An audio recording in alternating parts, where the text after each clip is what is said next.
Hello and welcome to TTV News with some latest event in the province. Ladies and gentlemen, on the morning of August 14, 2024, at the Provincial Party Committee Hall, the 11th Provincial Congress of Vietnam Fairland Front, term 2024 to 2029, was suddenly opened. Attending the Congress on the central site, there was Ms. Trương Thị Ngọc Ánh, Vice Chairwoman of the Central Committee of the Vietnam Fairland Front. On the provincial side, there were Mr. Nguyễn Thành Tâm, member of the Party Central Committee, Secretary of the Provincial Party Committee, Chairman of the Provincial Youth Council, Mr. Phạm Hồng Thái, Standing Deputy Secretary of the Provincial Party Committee, Head of the Provincial National Assembly Delegation, Mr. Nguyễn Thành Ngọc, Deputy Secretary of the Provincial Party Committee, Chairman of the Provincial Youth Committee, former provincial leaders through the periods, representatives of the Vietnam Fairland Front of some provinces and cities, and 246 out of 250 official delegates representing clusters of people and the great national unity bloc in the province. Speaking at the opening of the Congress, Mr. Võ Đức Trong, member of the Provincial Party Standing Committee, Chairman of the Provincial Vietnam Fairland Front Committee, affirmed, during the past term, with the attention and guidance of the Standing Committee of the Central Committee of the Vietnam Fairland Front, the close and timely leadership of the Provincial Party Committee, the effective and serious coordination of the government and member organizations, the system of ranks at all levels in the province has successfully implemented the resolution of the 10th Congress of the Provincial Vietnam Fairland Front, actively contributing to the implementation of the socio-economic, defense and security targets of the province. With the spirit of solidarity, democracy, innovation, development, the Congress focused on assessing the situation and results of implementing the resolution of the 10th Provincial Fairland Front Congress. During the past term, the Fairland Front at all levels and its member organizations have promoted their sense of responsibility, actively innovated the content and methods of operation, and play a core role in gathering and mobilizing people of all walks of life to effectively carry out the political tasks of the province and localities, in which the Fairland Front and its member organizations have built, deployed, and maintained the implementation of 200 models of campaigns on People Unite to build new rural areas and civilized urban areas. The whole province mobilized the Front for the Poor for more than 156 billion Vietnam dong, reaching 174.41% of the target set by the resolution, building and repairing nearly 2,000 solidarity houses for poor households, near-poor households, and households with housing difficulties. Promoting the achieved results, the 11th Congress of the Vietnam Fairland Front of Tây Ninh Province continues to uphold the spirit of responsibility, solidarity, unity, promote democracy, and focus on intelligence to carry out and complete the task of comprehensively assessing the shortcomings and limitations, analyzing and clarifying the causes, practical lessons learned over the past 5 years of implementing the resolution of the 10th Provincial Congress of the Vietnam Fairland Front. On that basis, determining the targets, tasks, and solutions that need to be focused on in the 2024-2029 term. In the first half of this year, Vietnam received 57 warnings from the EU on food safety and animal and land quarantine for agricultural products, an increase of more than 80% compared to the same period in 2023. Of these, Ho Chi Minh City accounted for the most with 23 warnings. Vietnam's agricultural food and aquatic products run by the EU in recent times include vegetables, fruits, spices, and products of plant origin, dragon fruit, chili, cinnamon, okra, rambutan. Aquatic products such as fish, squid, shrimp, rock, clams, other processed products, basic essential oil, coconut charm, pho noodles. The EU's increase in the number of warnings has increased the frequency of border inspections of agricultural products. To minimize the situation of food safety warnings, the Vietnam's SBS office recommends that growing and breeding areas comply with Vietnam's regulations on the use of pesticides and antibiotics, comply with and update food safety and disease-free measures of the import market, Enterprises, packaging, preliminary processing, and processing facilities need to comply with and regularly update Vietnam's and import markets regulations on food safety and disease-free during the production process.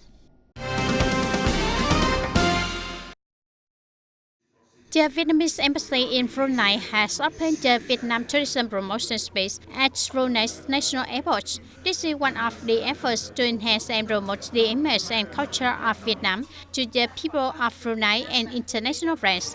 The Vietnam tourism promotion space is unique and also marks the first time a diplomatic mission has been allowed to use this public location. High-quality videos about the country and people of Vietnam will be shown here, including famous tourist destinations such as Ninh Thuận, Nha Trang, and Da Nang.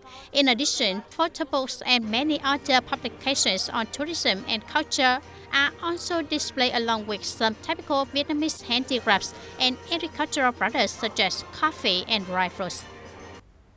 Ladies and gentlemen, in the first 7 months of this year, the total textile and garment export value increased by 5.9% over the same period, with a value of nearly 24 billion USD, equivalent to an increase of 1.3 billion USD.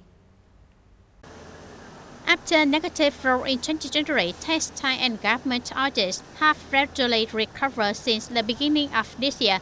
In recent months, the recovery has been more evident, especially in July. However, compared to major export industries such as electronics, computers, and footwear, textiles and garments still have the lowest growth rates. For example, exports of electronics, computers, and components increased by 30%, phones and components increased by 12%, footwear by 10%, machinery, equipment, tools, and other spare parts increased by 19%. According to the Vietnam Textile and Apparel Association of VITAS, businesses have orders until the end of the year. However, manufacturing enterprises are also facing many new challenges due to customer changing requirements, often placing small orders, low quantities, low unit prices, and short delivery times. From now until the end of the year, if maintaining an export rate of more than $4 billion per month, the textile and garment industry can reach the finish line with revenue of 44 to 45 billion $.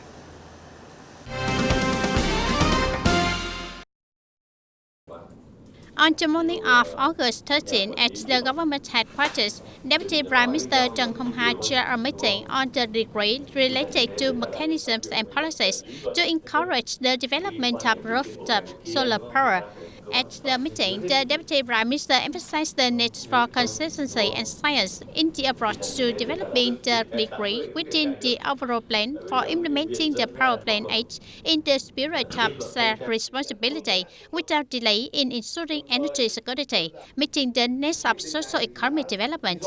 There is still a lot of room for rooftop solar power development in the north, so the Deputy Prime Minister clearly stated that there must be policies to encourage investment and effective development.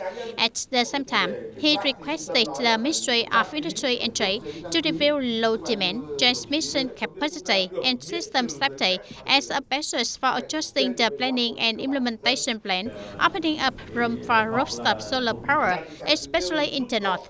The Deputy Prime Minister requested the Ministry of Industry and Trade to consider the regulations on granting certificates of registration for the development of self-produced and self-consumed solar power to be simple and not to create new administrative procedures. At the meeting, delegates focused on discussing reform rental policies for cases of investing in rooftop solar power for use with the installation of an electricity storage system with the nature of a base power source, no development limits for rooftop solar power with a capacity of 100 kilowatt per hour or more. The mechanism for adjusting Power Plan 8 to create new development space for rooftop solar power. Developing rooftop solar power in industrial parks does not overlap with the scope of regulation of Decree number 80, regulating the mechanism for direct electricity trading between renewable energy power generation units and large electricity users.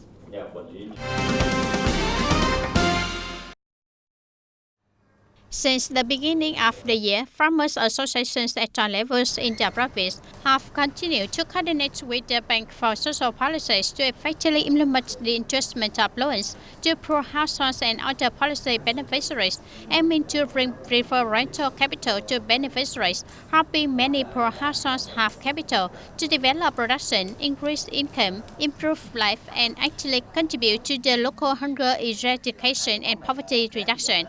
To effectively implement the loan adjustment program through the bank, the Standing Committee of the Provincial Farmers Association always closely follows the adjustment content, the resolution of the Board of Directors of the bank, the guiding documents of the Central Vietnam Farmers Association, and the Vietnam Bank for Social Policies to direct the association's resources, the savings and loan drops under the association to fully implement the adjustment content in accordance with the party's policies, the state's policies, and the government's policies on credits for poor households and other policy beneficiaries.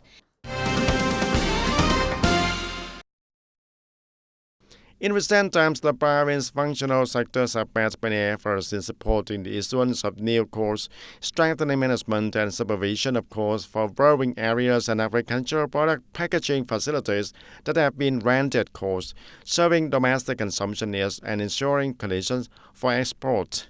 In the first 6 months of 2024, the functional sectors have inspected and rented for 27 courts for growing export areas on durian, mango, and longan trees with an area of 465 hectares, exporting to the markets of China, Australia, the European Union, New Zealand, Korea, and the US.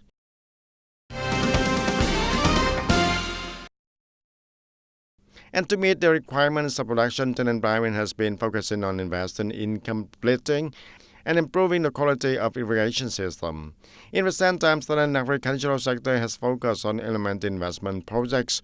In the period of 2021 to 2025 alone, the province has invested in 3 key projects with a total cost of over 1,100 billion Vietnam dong to complete the irrigation projects in the western area of Vam Codam River, phase number 2, and solid the main canal and some related works also.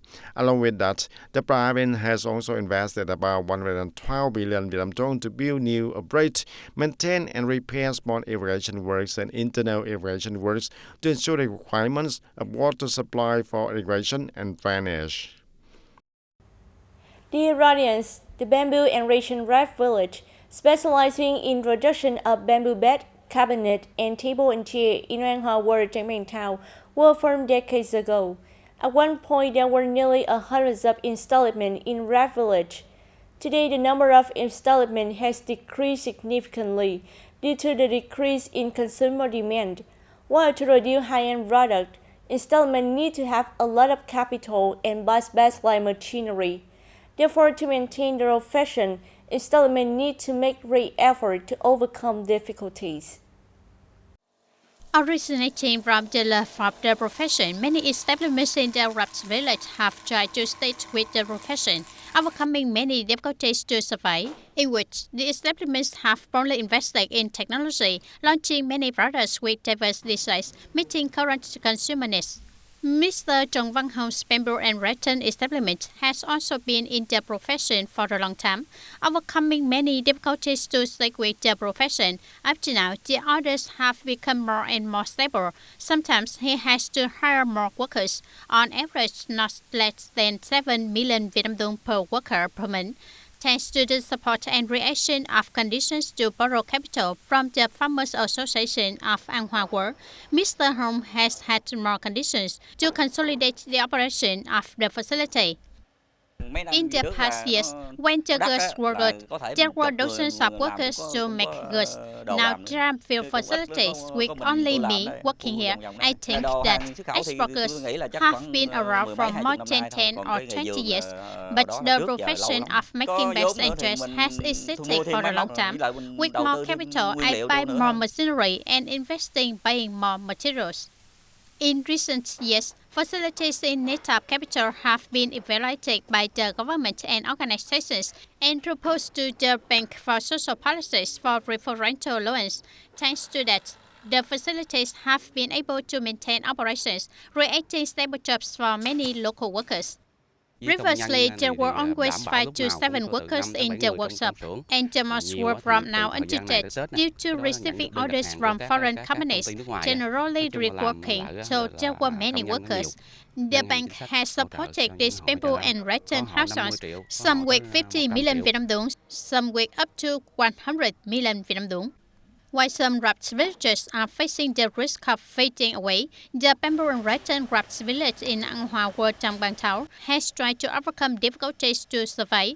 The daily activities of the establishments in the wrapped village have created jobs for local workers, and more importantly, it can continue to keep the traditional wrapped alive. Hopefully, the relevant agencies will continue to pay attention and support so that the wrapped villages can maintain their operations and develop further. Ladies and gentlemen, QR codes are being applied in tourism industry to have tourists have time researching destinations. Tourism businesses increase opportunity to promote and connect. The Tourism Promotion Center has designed QR code, and tourists just scan it at the tourist attraction in the province. Then will have all information about the tourism. At the destinations with a smartphone, when scanning the QR code, it will connect to the infrastructure, Facebook, Seller, YouTube, and website of Tourism Promotion and Information Center, TayNinhTV Tourism Map, and specific destinations. This method is commented by tourists as convenient and professional. I find it very convenient. In the past, when I went to a place to travel, I didn't know where to go to eat, drink, rest, or the scenic spots to visit. But when I had this QR code, I scanned it and it showed up on the places I could go, eat, drink, rest. It is very convenient. Assessing the infrastructure when scanning the QR code, tourists will be introduced to destinations, accommodations, shopping stops, entertainment, and experience of tourists from previous trips. Through that, they will choose a suitable destination. Convenient, easy, fast. QR codes for tourism are creating a new breakthrough for the tourism industry in Tây Ninh. If the tourist attractions of Tây Ninh are shown through QR code, tourists do not need to search much on Google. When integrated like that, I just need to scan the code and all the tourist attractions of Tây Ninh will appear, so I will not miss any spots. Currently, the Department of Culture, Sports and Tourism of Tây Ninh is continuing to deploy and will have more solutions running on the internet platform to create more favorable conditions for tourists to access Tây Ninh tourism products. However, in order for everyone coming to Tây Ninh to have more information about destinations, QR codes need to be arranged in public places that are easy to see and stops in the area.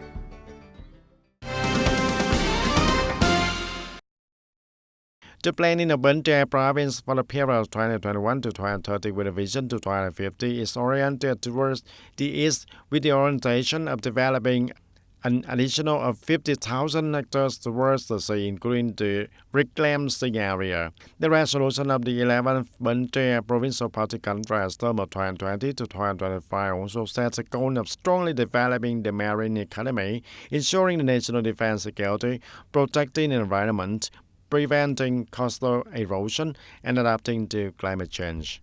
Bến Tre is the coastal province of the Mekong Delta with a coastline of over 65 kilometers and exclusive economic zones of nearly 20,000 square kilometers for a long time.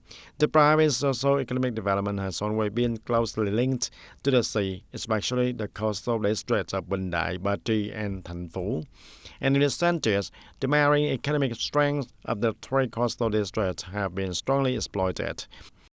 And the eastern direction is determining to help open up new development spots towards the sea for Bến Tre, an island province with many limitations in traffic infrastructure, and the province is investing in forming a traffic access connecting to coastal districts, creating favorable conditions for trade and transportation also. And the province is operating national highway of 57B and 60, investing in completing coastal complex projects, completing investment in bridge and road projects connecting Bến Tre province with Tiền Giang, Trà Vinh, and Vĩnh Long provinces. In the East strategy, Bến Tre also focused on implementing coastal roads connecting to Ho Chi Minh City, Long An, Tiền Giang, Bến Tre, Trà Vinh, Sóc Trăng, and Bạc Liêu. And when completed, this road will facilitate trade, promote tourism, agriculture, and industry development, creating a road lever for Bến Tre and entire Mekong Delta region. And that's all for today, TTV News. Thank you for being with us, and goodbye for now.